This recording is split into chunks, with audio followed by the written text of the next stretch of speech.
Salam sejahtera dalam kasih Kristus. Jumpa lagi dengan saya, Pendeta Don Walandungo.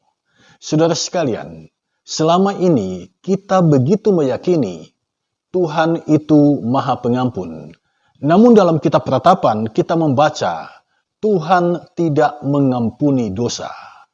Bahkan ketika umat berdoa kepada Tuhan, doa mereka tidak dapat menembus awan. Doa mereka tidak dikabulkan oleh Tuhan. Mengapa?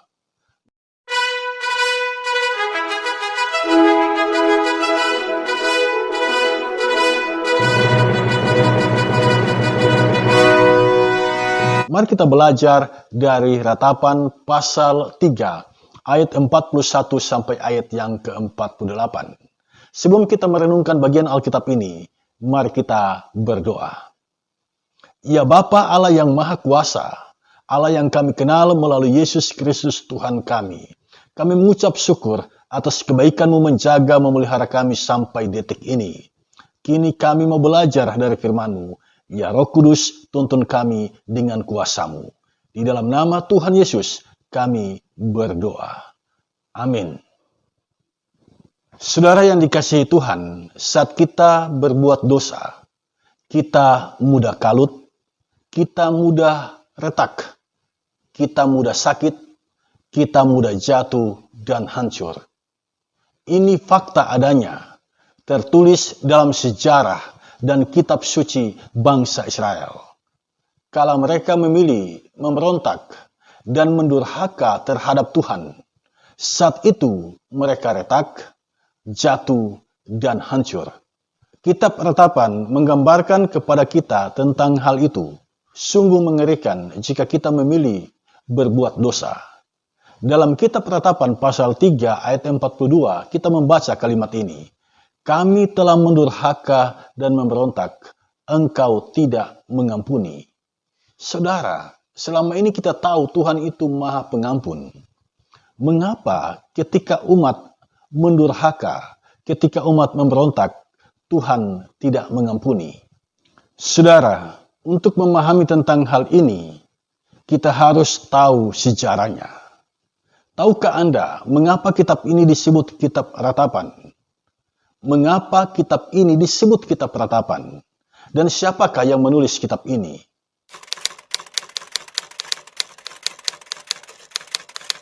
Kitab Ratapan itu ditulis oleh Nabi Yeremia.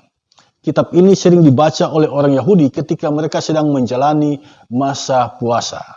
Jadi kitab ini adalah kitab yang sering dibacakan oleh umat ketika mereka sedang menjalani puasa. Kitab ini disebut kitab Ratapan karena kitab ini berisi sajak atau nyanyian kesedihan. Kesedihan karena kehancuran kota Yerusalem dan porak-porandanya Israel sebagai satu bangsa.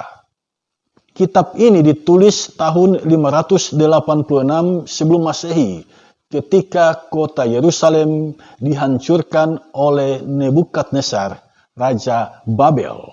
Bagian Alkitab yang kita baca saat ini merupakan puncak penggambaran kehancuran kota Yerusalem dan penderitaan umat Allah di sana. Sekalipun kitab ini bernada sedih, namun di dalamnya ada keyakinan tentang kebaikan Tuhan dan keinginan masa depan yang baik.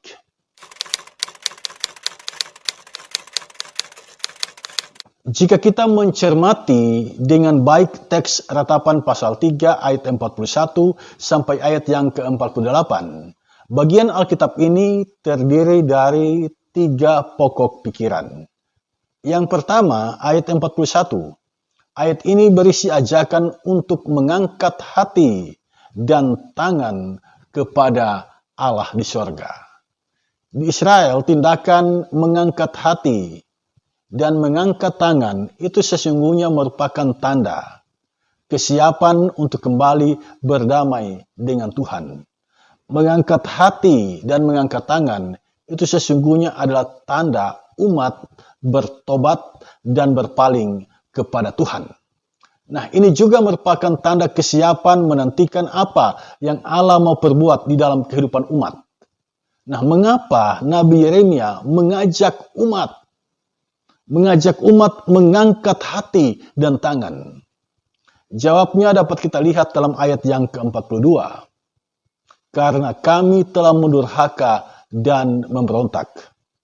Jadi ajakan untuk mengangkat hati dan tangan dilatar belakangi oleh realitas kehidupan di mana umat Allah telah mendurhaka dan memberontak kepada Allah. Mereka lebih tertarik pada penyembahan berhala daripada memelihara penyembahan kepada Tuhan, Sang Penguasa kehidupan ini. Mengapa sampai Nabi merasa penting untuk mengajak umat berbalik kepada Allah? Sebab tidak ada pilihan yang lebih baik saat manusia berdosa selain kembali kepada Tuhan, mengaku dosa kepada Tuhan. Jika kita tetap keras kepala dan tidak mau kembali kepada Allah, akibatnya sangat fatal dan mengerikan. Yang kedua, pokok pikiran yang kedua, ayat 42 sampai ayat yang ke-47. Di sini diuraikan gambaran yang mengerikan akibat dosa. Saat Israel mendurhaka dan memberontak, apakah Tuhan langsung mengampuni? Ketika bangsa Israel mengambil sikap memberontak dan melawan Tuhan, apakah Tuhan langsung mengampuni dosa mereka? Tidak, saudara sekalian. Dalam ayat 42 Nabi berkata, engkau tidak mengampuni. Tuhan tidak mengampuni. Saudara, alangkah malangnya kehidupan kita jika kita tidak mendapatkan pengampunan dari Tuhan. Kita bisa membaca akibatnya di sini. Akibatnya sangat mengerikan. Mari kita arahkan perhatian kita pada ayat yang ke-43. Di sini kita membaca yang ada hanyalah kematian. Ketika kita mendurhaka dan memberontak kepada Tuhan, yang ada hanyalah kematian. Tidak ada masa depan. Lalu ayat 44, doa kita tidak didengar Tuhan. Doa kita tidak bisa menembus awan. Lalu ayat 45, kita mengalami penghinaan dan penghancuran dari bangsa-bangsa lain. Ayat 47, yang ada hanyalah kemusnahan dan kehancuran. Mengerikan sekali, saudara. Hidup dalam dosa tidaklah menyenangkan. Tidak ada kegembiraan dalam hidup orang yang berkutat, yang bertekun di dalam dosa. Tidak ada masa depan di sana. Dan karena itu dalam pokok pikiran yang ketiga, ayat 48, Nabi Yeremia menangis melihat keruntuhan bangsa Israel. Dalam ayat 48 ditulis, air mataku mengalir bagaikan batang air. Ini semua merupakan gambaran kepedihan yang begitu mendalam yang dialami oleh Nabi Yeremia.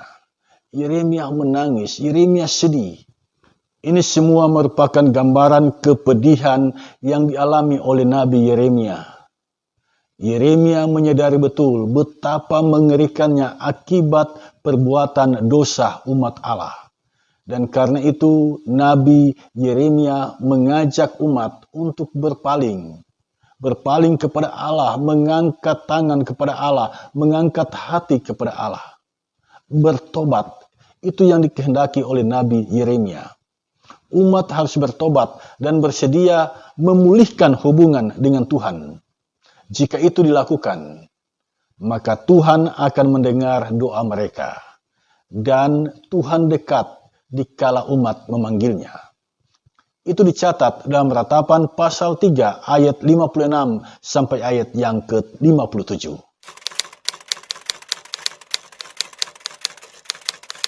Setelah kita mendengar ulasan kitab Ratapan, apa pesan firman Tuhan ini bagi kita? Saya mencatat beberapa hal. Yang pertama, kita harus bertobat. Dikala kita berbuat dosa dan menyadari dosa itu, langkah yang harus kita lakukan adalah segera bertobat. Tidak ada manusia yang luput dari kesalahan dan dosa. Siapapun dia tidak lepas, tidak luput dari kesalahan dan dosa. Kita bisa saja, entah disadari atau tidak, berbuat dosa. Dosa lewat pikiran, dosa lewat tutur kata, dosa lewat perilaku, dan keputusan yang kita ambil. Inilah kejatuhan kita. Saat kita jatuh, bertobatlah. Seperti kata Nabi Yeremia dalam ayat 40 kitab Ratapan, berpaling kepada Tuhan. Mengapa kita harus berpaling kepadanya? Karena hanya itulah jalan yang terbaik. Akibat dosa sangat mengerikan. Masa depan kita bisa hancur dan hubungan dengan sesama menjadi retak saat kita berbuat dosa. Doa kita tidak akan didengar oleh Tuhan jika kita tidak kembali kepada Tuhan. Karena itu, Yohanes Pembaptis dalam pelayanannya selalu meneriakkan kalimat ini, bertobatlah sebab kerajaan Allah sudah dekat. Kerajaan Allah yang dimaksud di sini bukan dalam pengertian sebuah kerajaan seperti kerajaan secara politis, tetapi kerajaan Allah yang dimaksud di sini adalah Yesus Kristus. Beriman kepadanya berarti kita beroleh hidup yang kekal. Yang kedua, pesan Tuhan bagi kita, hargailah kebaikan Tuhan. Ketika Tuhan mengampuni dan menyelamatkanmu, hargailah itu dengan menjalani kehidupan yang selalu mengucap syukur kepada Tuhan. Dalam segala hal, mengucap syukurlah kepada Tuhan. Kita sekarang berada di minggu-minggu sengsara. Kita sedang menghayati kesengsaraan Yesus demi menyelamatkan kita. Dalam tradisi gereja, ini adalah masa bagi kita menghayati kesengsaraan Kristus. Beberapa gereja menghayatinya dengan cara melaksanakan ibadah puasa. Mereka berpuasa di minggu sengsara ini. Ini adalah tindakan mengangkat hati dan tangan kepada Allah, memulihkan hubungan dengan Allah atas segala kesalahan dan dosa kita. Kita yang seharusnya mati karena dosa kita, tetapi Kristus telah menanggungnya bagi kita. Ini adalah kasih karunia Allah yang sangat mahal nilainya. Dan karena mahal, kita harus mengucap syukur. Kita datang kepada Tuhan, mengangkat hati dan tangan kita. Kita bertobat dari segala jalan yang tidak Tuhan ingini. Kristus telah menanggung dosa kita.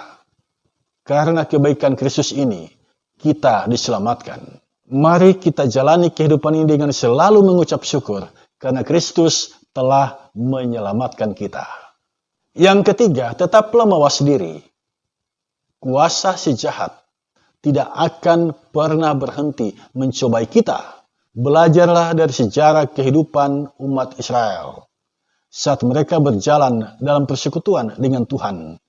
Beberapa tahun kemudian mereka jatuh ke dalam penyembahan berhala sehingga Tuhan menghukum mereka.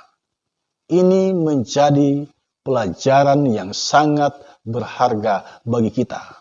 Saat kita jatuh, segeralah bertobat. Dan di saat kita sudah bertobat, waspadalah, sebab kuasa si jahat tidak akan berhenti mencobai kita. Karena itu mintalah pertolongan Tuhan, mintalah tuntunan kuasa Roh Kudus, mintalah kekuatan darinya, agar kita beroleh hikmat dan kekuatan untuk melawan kuasa si jahat.